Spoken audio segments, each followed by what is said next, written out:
about 6 days, hard driving. Where are you going with that wood? Well, Granny wants it on the truck. Put it down. With all the wood we got back at the cabin, we sure ain't going to haul none from Beverly Hills. Oh, she says it's for on the way. On the way? Granny, what in the world are you doing? I'm making sure we don't freeze to death. It's warm here. Won't be when we get in the mountains. You figure to keep that thing burning for 6 days? And 6 nights. Don't forget, it's December every other place but here. Damn blame California. The weather's as mixed up as the people. I'll be glad when I get back where there's some snow and ice. I can't wait to see Ma and Jethro. Yeah, it'll be my fine Christmas present for your ma and your sister, or us dropping in on them like this.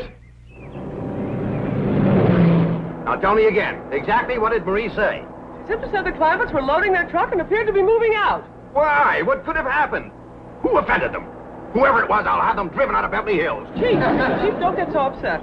I know a man with $25 million in your bank Is that why you think I'm upset? Because Jed Clampett has $25 million in my bank? Isn't it? Of course not. The thing that upsets me is the fact he might take it out. I don't know whatever happened to the key to that door, but I reckon with our stuff out of there, ain't nothing left anybody want to take, except them old pictures. Oh, Miss Hathaway says a couple of them pictures is Rembrandt. All right, after Christmas, we'll see he gets them back.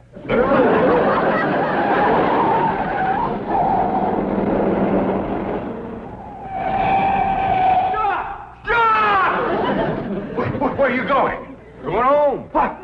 Oh, please, you can't go away and leave me like this. All right, climb on. I reckon we got room for you. Oh, my heavens, we caught you before you left. Granny, is there room for 2 back there? Yeah, if you want to squat next to the stove. No, we don't want to go with you. We want you to stay here. We'll be back after Christmas. Well, Mr. Clampett, if you want to go home for Christmas, let me make the arrangements. I'll have you there tonight. Tonight? Clean back home? Yes, and you'll arrive in style, too. Well, Miss Hathaway, I think Granny and Ellie Mae should have mink coats for the trip, don't you? Of course. Well, let's go take care of it, and the reservations, too. Mr. Clampett, you start unloading the truck and leave everything to us. You'll be home in 5 or 6 hours on the jet.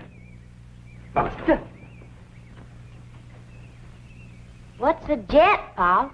I don't know, bus or jitney, I reckon. Get us there tonight? You heard what he said. Well, that will be a surprise to Pearl. Uncle Jed, it took us 6 days to get out of here. How are we going to get back home in 5 or 6 hours? That bus driver must know a doozy of a shortcut.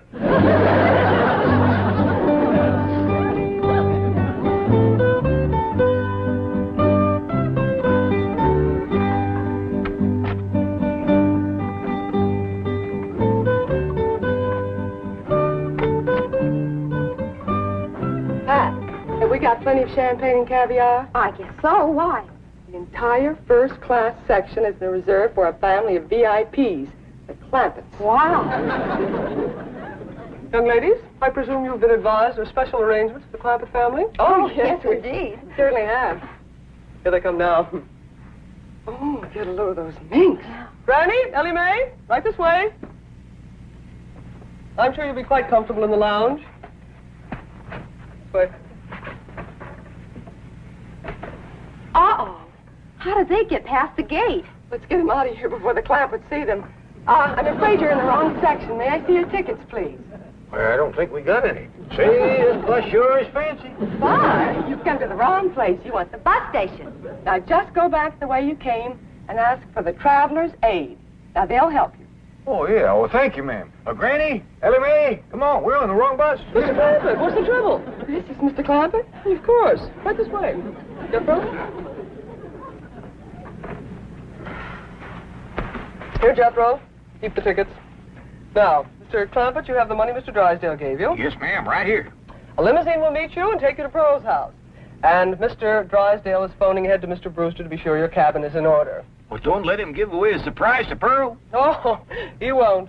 Well, happy landing, Merry Christmas, and au revoir. Merry Christmas to you, too.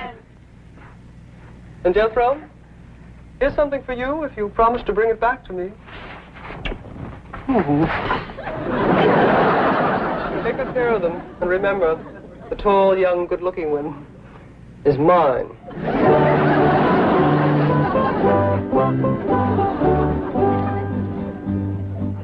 May I have have your coat? My coat? Please. Well, it's brand spanking new. Oh, I'll take good care of it. Well, it's Christmas.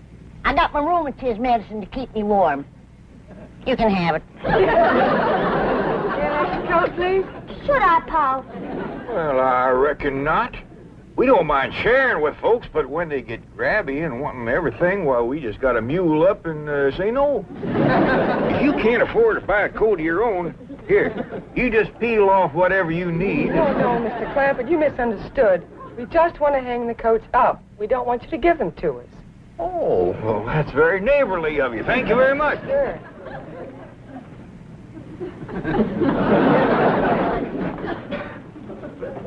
Now, if you'll all be seated over here until we get underway. Come on, let's go.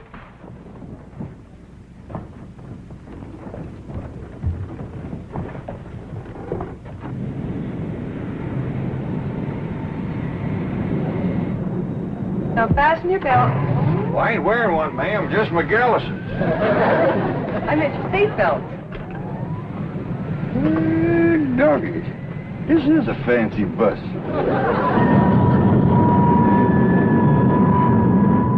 Looks like the bus is commencing to pull out. Now we'll see if this bus driver knows an all-fired fancy shortcut. That's you and me watch the road so we can remember it. Okay, Jethro.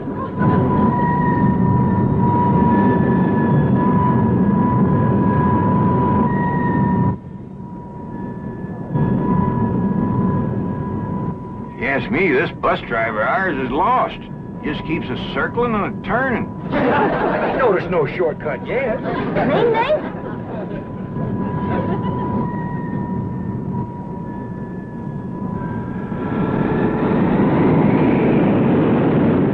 Listen to him erasing that engine. Yeah, but the wheels must be spinning in the mud. We ain't moving.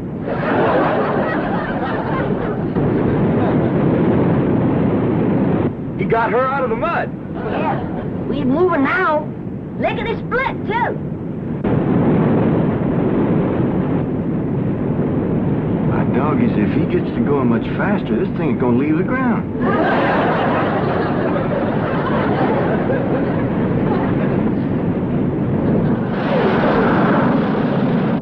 Don't look now, but it is leaving the ground. Jethro, you better get up there and tell that bus driver to slow down. Ain't got time for that. Let's get off of this thing before it gets any higher. Now, wasn't that a smooth takeoff? You may unfasten your seatbelts anytime you like. Would you folks like some champagne caviar? Or would you prefer a nice hot meal? We have steak, chicken, fish, anything you like. Oh, no thanks. We had a mess of grits and jowls before we left home. Perhaps you'd like to relax in it. Take a little nap. There. Whoop.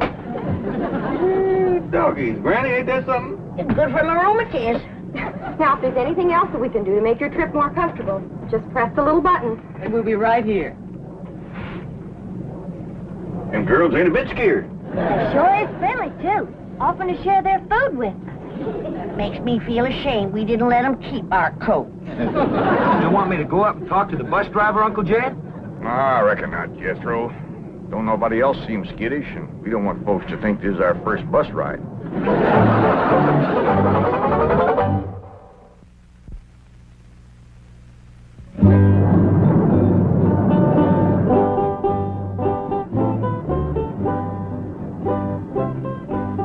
Jed, Yeah, Granny? it sure will be nice to see snow again, won't it? That's the truth. Christmas just don't seem like Christmas without it. And Pearl's house is all especial pretty in the snow. She sure is going to be surprised when we all come tromping in there tonight.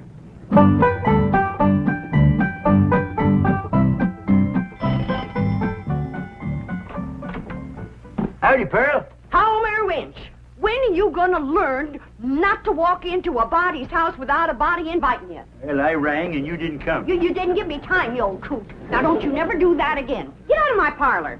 I like you when you're mad, Pearl. You're an exciting woman. Homer, you get out of here. I don't have time for your foolishness. Jethrine and me's going to California to spend Christmas with Cousin Jed.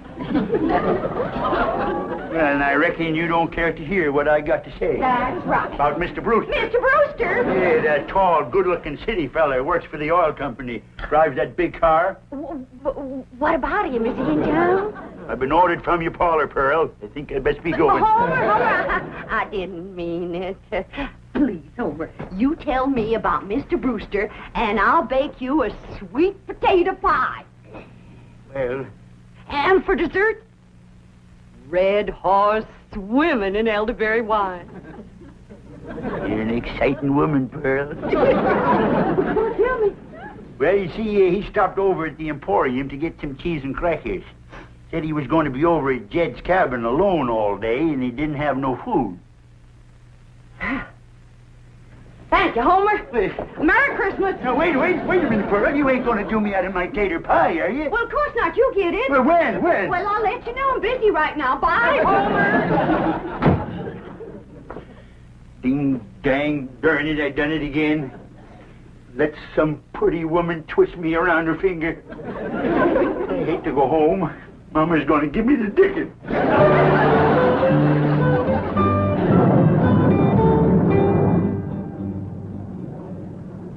Jed, Hey, Granny. I just had a terrible thought. What's that? Suppose we get to Pearl's house and she ain't there. Where would she be? Out chasing that Brewster fella, that's where. Ah, she ain't likely to catch him in her horse and buggy. Whoa, Betsy.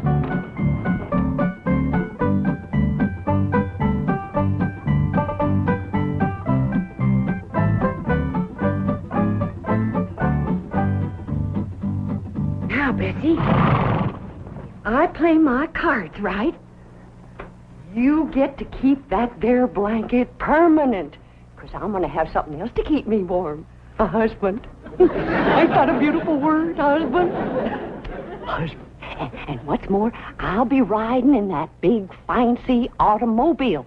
So you can retire to pasture with that good-looking racehorse from Hot Springs. Well, I thought I heard a horse. Mrs. Bodine. Won't you come in? Well, thank you. It's mighty cold today, ain't Yes, it is. Well, it's nice to see you again. I'm sorry it's so cold in here. Didn't bother to build a fire in the fireplace, and I'm afraid that kerosene stove doesn't put out much heat. Well, I can't stay but a minute. I just came by to give you this and say Merry Christmas. Well, thank you. Oh, you shouldn't have. Oh, it's just something that I made myself. Oh, nice. Land to mercy. Look at this place. Why, you men just can't manage alone, can you? It takes a woman. Oh, please don't bother. I won't be here. You see, I'm going home to Tulsa for the holidays. I won't go to no trouble. I'll just throw together a little snack, and while you're eating, I'll tidy up a bit.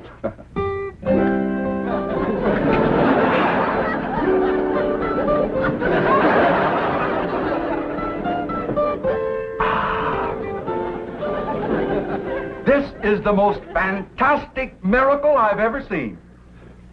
The way you produced this banquet right out of thin air.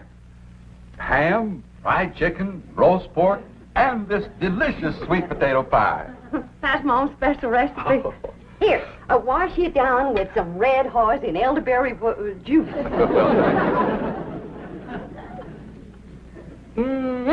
Oh, that is sensational juice. But, Mrs. Bodine, I just can't eat another bite. Why, Mrs. Bodine, what have you done to this cabin?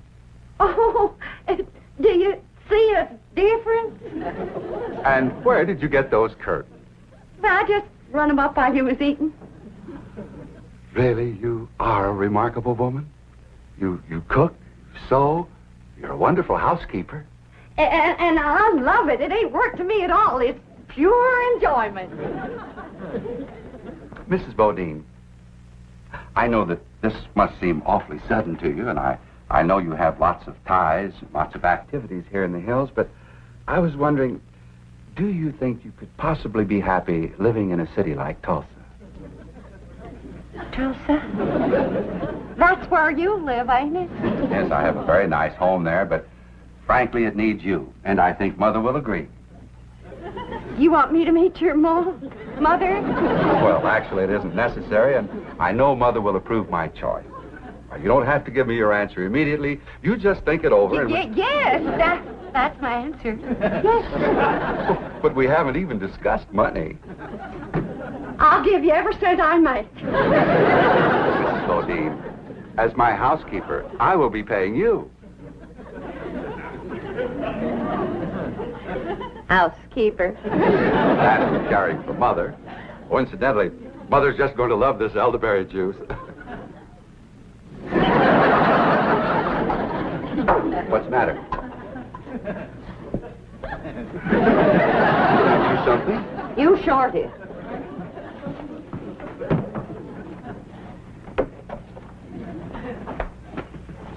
You let me cook for you. You let me sew for you.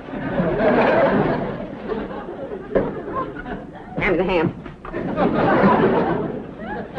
You let me house clean for you. Now then, I don't know what it takes to get engaged in Tulsa, but in these here hills, you've done enough to get yourself promised, hitched, and honeymooned. Really, Mrs. Bodine, I didn't mean to. I'm going to Beverly Hills to spend Christmas with my cousin Jed. And when I tell him what you done, he ain't gonna take kindly to it. What, Mrs. Bodine? I give you my word that You give me my hand-knit socks. Your feet can't get no colder than they are right now.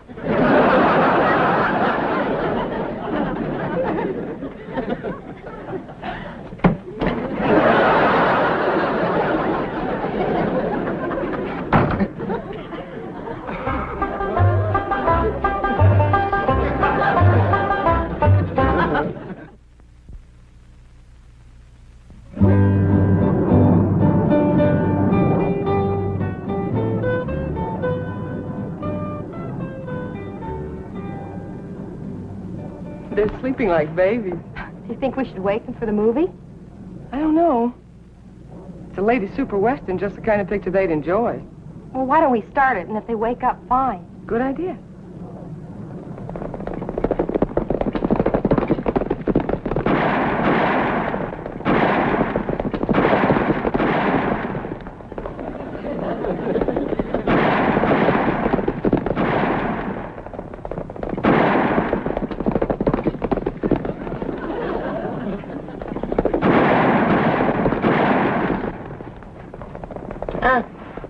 What?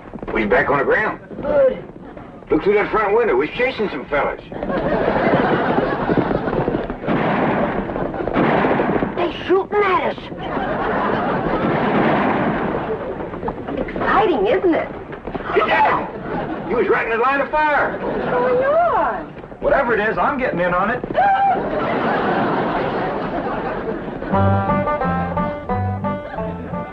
But Mr. Drysdale, Pearl is on her way to California to see them. Well, can you catch her in time? Oh, I think so. She's driving a horse and buggy. I'll tell her family's on the way. No, this is a surprise. Well, then what'll I say? But say anything to keep her there until the Clampetts arrive. Now get over to Pearl's.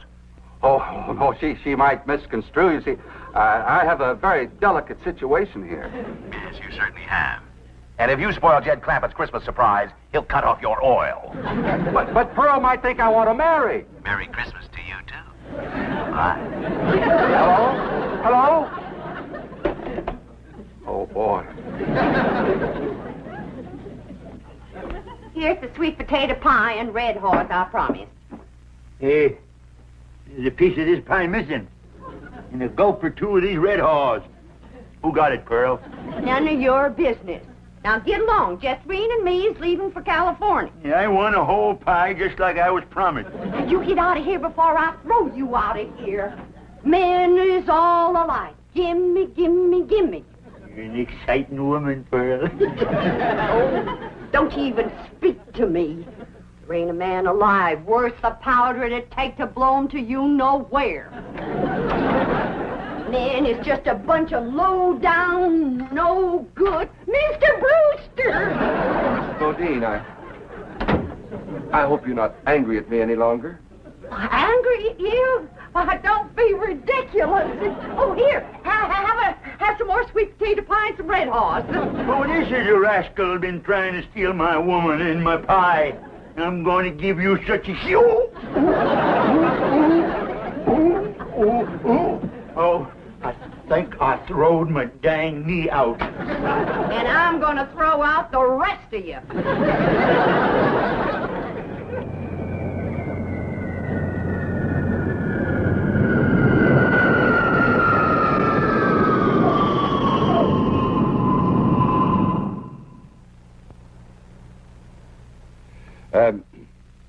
You see, in my business, what I mean to say is that I'm away from home a lot.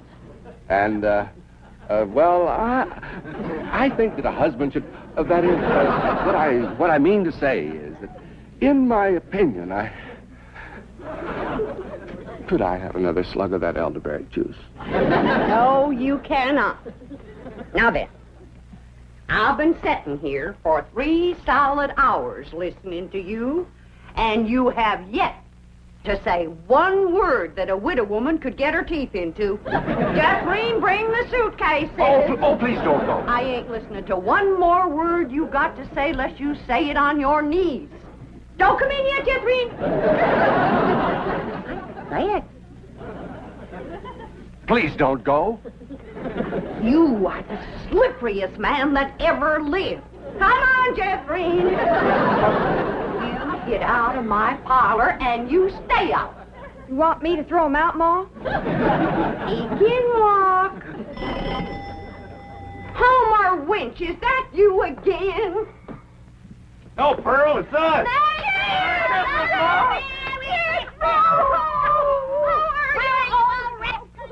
Merry Christmas, Jethro. Uncle Dad. Why, you have Mr. Brewster, what are you doing? Mr. Clampett, if you'd been just 1 second later, I'd have been engaged to your cousin Pearl. Go back out, everybody. Please, Mr. Clampett. Jingle bells, jingle all the way. Oh, what fun it is to ride in a one-horse open sleigh. Dashing through the snow in a one-horse open sleigh. O'er the fields we go, laughing all the way. Bells on bobtails ring, making spirits bright. What fun it is to You're nothing but a two-timer, Homer Winch. Pearl told me about you sparking her, you old rascal, you. You're exciting when you're mad, Granny. Hey, how about going for a little sleigh ride with me? You promise to behave? Sure I do. Well, we might as well stay here and sing. Wish you a Merry Christmas. We wish